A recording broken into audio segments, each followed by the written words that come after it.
অলকি টিভির পক্ষ থেকে আবারও সবাইকে স্বাগতম বন্ধুরা। আরেকটি নতুন সরকারি চাকরির নিয়োগ বিজ্ঞপ্তি নিয়ে আমি ইমরান চলে আসলাম। তো এখনকার বিজ্ঞপ্তি হইল বিআরটিএ, তারা নতুন একটি জব সার্কুলার প্রকাশ করছে। এখানে কিন্তু সমগ্র দেশ থেকে আবেদন করা যাবে। এইটা হলো সে আমাদের কাঙ্ক্ষিত সার্কুলার। তো বিআরটিএ আমরা সবাই জানি বাংলাদেশ সড়ক পরিবহন কর্তৃপক্ষ যাকে বলা হয়, তাদেরই মূলত এই নিয়োগটা। এখানে আপনি জাস্ট এসএসসি এইচএসসি পাশেই কিন্তু আবেদন করতে পারবেন এবং সমগ্র দেশ থেকে মোটামুটি আবেদন করা যাবে। তো বন্ধুরা চলুন আমরা এই সার্কুলারটি নিয়ে বিস্তারিত আলোচনা করি। কী কী পদ আছে, কত টাকা বেতন, কীভাবে আবেদন করবেন, আমি সব কিছু বলে দেবো। তার আগে ছোট্ট একটা রিকোয়েস্ট, যদি নতুন নতুন সার্কুলার সংক্রান্ত যে কোনো আপডেট মেসেজ পেতে চান, এখনই আমার চ্যানেলটিকে সাবস্ক্রাইব করে সঙ্গে রাখুন।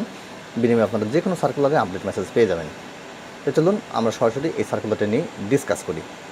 তো প্রথমে দেখতে পাচ্ছেন গণপ্রজাতন্ত্রী বাংলাদেশ সরকার, বাংলাদেশ সড়ক পরিবহন কর্তৃপক্ষ, বিআরটিএ।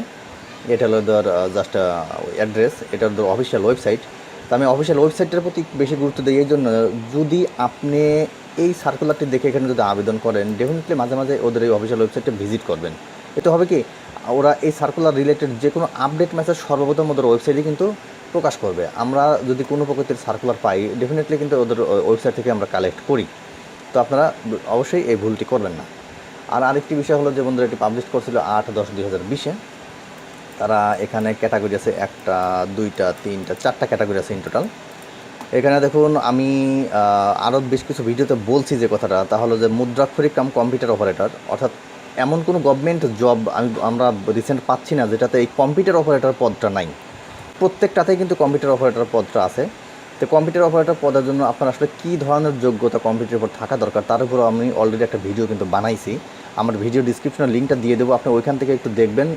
আমার বিশ্বাস, যদি আপনার কম্পিউটারের উপরে ওই সমস্ত বেসিক আইডিয়াগুলো থাকে, তাহলে ডেফিনেটলি আপনি এই পদে চাকরি হবেই। আমি আপনাকে চ্যালেঞ্জ করে বলতে পারি। আপনারা চাইলে আমার এই এটা দেখতে পারেন, আমার ওই ভিডিওটা দেখতে পারেন, আমার ডিসক্রিপশনে আমি লিঙ্কটা দিয়ে দিব। তো এখানে দেখতে পাচ্ছেন কম্পিউটার শর্ট মুদ্রাক্ষরিক কাম কম্পিউটার অপারেটর, পদ আছে 3টা। বেতন হবে বেসিক 10,200, ইন টোটাল 24,680 টাকা স্যালারি পাবে। এটা মাত্র আপনি এইচএসসি পাশে আবেদন করতে পারবেন এবং কম্পিউটারের উপরে যে সমস্ত আইডিয়াগুলো দরকার সেটার উপরে এখানে প্রক্সি মারা আছে। দেন এখানে 2 নম্বর হলো মেকানিক্যাল অ্যাসিস্ট্যান্ট। তো বন্ধুরা, এখানে মেকানিক্যাল অ্যাসিস্ট্যান্ট, এখানে পদ আছে 5টা। এখানে সেও পাবে বেসিক 10,200, ইন টোটাল 24,680 টাকা স্যালারি পাবে। এটা মাত্র আপনি এসএসসি পাশে আবেদনটা করতে পারবেন। এরপরে গেল 3 নম্বর রেকর্ড কিপার। সে বেসিক পাবে 9,300, ইন টোটাল 22,490 টাকা স্যালারি পাবে। এখানে কিন্তু আপনার জাস্ট উচ্চ মাধ্যমিক অর্থাৎ এইচএসসি পাশে কিন্তু আবেদন করতে পারবেন এবং কম্পিউটার ব্যবহারের দক্ষতা থাকতে হবে। দেন 4 নম্বর হলো অফিস সহায়ক। সে বেসিক পাবে 8,250, ইন টোটাল 20,010 টাকা স্যালারি পাবে। এটা মাত্র আপনি এসএসসি পাশেই কিন্তু আবেদন করতে পারবেন। তো বন্ধুরা, এখন এইখানটার সবচেয়ে বড় ফ্যাক্ট, এটা ডেফিনেটলি আপনাদেরকে মনোযোগ সহ পড়তে হবে। তো তারা এখানে যেটি বলছে, তাহলে আপনার বয়স কিন্তু 25/3/2020 তারিখের ভিতরে 18 থেকে 30 বছরের ভিতরে হতে হবে। আর যদি আপনি মুক্তিযোদ্ধা ফ্যামিলির সন্তান হয়ে থাকেন কিংবা শারীরিক প্রতিবন্ধী হন, অর্থাৎ সেই প্রতিবন্ধীর কোটাটা থাকে, সেক্ষেত্রে আপনারা অতিরিক্ত 2 বছর পাচ্ছেন। এরপর বাকি বিষয়গুলো একটু পড়ে নেবেন। অবশ্যই অনলাইনে কিন্তু আবেদনটা করতে হবে, আমি আগেই বলছি। অনলাইনে আবেদন করার জন্য ঠিক এদের এই ওয়েবসাইটে গিয়ে আবেদনটা করতে হবে।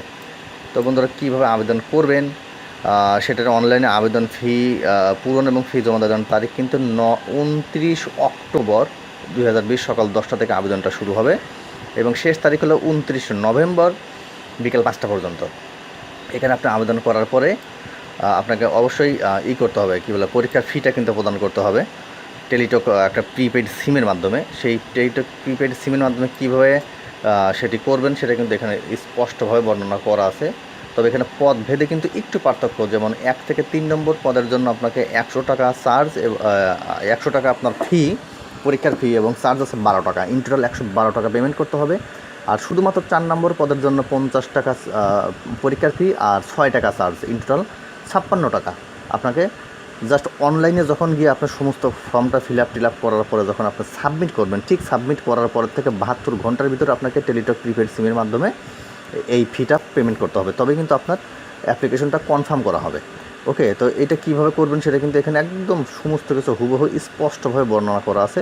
আমার বিশ্বাস, আপনার এই সার্কুলারটি দেখলে কারো কাছে কোনো প্রকৃতির হেল্পই নিতে হবে না, আপনার নিজে নিজে সমস্ত কিছু বুঝবেন পারবেন। তো বন্ধুরা, যাই হোক, এতটুকু কিছু লেখনকার মতো আপনাদের জন্য ছোট্ট একটা আপডেট মেসেজ, ছোট্ট বলবো না, ডেফিনেটলি বর্তমান পরিস্থিতিতে অবশ্যই একটা বড় মাপের মেসেজ বলবো। তো আপনার যদি আগ্রহী প্রার্থী হয়ে থাকেন, অবশ্যই এই মানে এখানে আবেদন করতে ভুলবেন না। বাকি বিষয়গুলো সার্কুলার দেখলেই বুঝবেন। সবাইকে অসংখ্য ধন্যবাদ।